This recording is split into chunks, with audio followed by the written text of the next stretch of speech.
नमस्ते, मी गणेश खेडकर. समाज सुधारक या आपण ही जी आपण युट्यूब सिरीज सुरू केलेली आहे त्यामध्ये तुमचं स्वागत.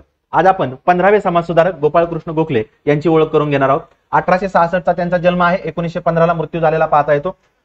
महात्मा गांधींनी गोपाळकृष्ण गोखलेंना गुरु मानलेला आहे. गोखलेंचे गुरु न्यायमूर्ती रानडे आहेत.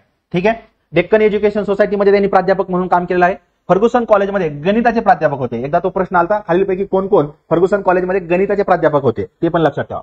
1877 मध्ये सार्वजनिक सभेचे ते चिटणीस होते आणि सुधारक या वृत्तपत्राचे ते उपसंपादक पण होते, हे पण लक्षात ठेवा. 1895 ला अखिल भारतीय काँग्रेसचे ते सचिव राहिलेले आहेत. वेल्बी कमिशन समोर साक्ष दिलेले आहे, या वारंवार विचारला जाणारा प्रश्न आहे. 1902 ला मुंबई कायदे मंडळाचे सदस्य राहिलेले आहेत. बहिष्कार हे अस्त्र पराकाष्ठेचा उपाय म्हणून वापरावं असं त्यांचं मत होतं, त्याच्यावर पण आपल्याला प्रश्न आलेला आहे. 1905 ला बनारसला जे आयएनसीचं 21वे अधिवेशन झालेलं आहे त्याचे अध्यक्ष ते राहिलेले पाहता येतात.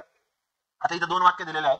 ऑगस्ट 1905 ला लोकमान्य टिळकांनी असं म्हटलं होतं, कर्जनची तुलना औरंगजेबाशी केली. आणि त्याच्यानंतर डिसेंबर 1905 ला गोखले यांनी सुद्धा कर्जनची औरंगजेबाशी तुलना केलेली आपल्याला पाहता येते. दोघांची नावं लक्षात ठेवा.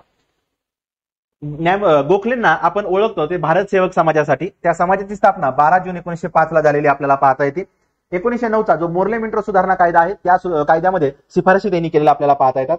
1910 ला केंद्रीय कायदे मंडळाचे सदस्य म्हणून त्यांची पुन्हा नेमणूक झालेली आपल्याला पाहता येते. 1912 ते 15 भारतीय लोकसेवा आयोगाचे ते सदस्य होते, हे लक्षात ठेवा. 1912 ला दक्षिण आफ्रिकेचा दौरा केला होता आणि मग त्याच वेळेस त्यांनी महात्मा गांधींना हा सल्ला दिला होता की तुम्ही 1 वर्षभरात पूर्ण भारतभराचा दौरा करा आणि मग आधी भारत समजून घेऊन मग भारतीय राजकारणात किंवा समाजकारणात सहभागी व्हा.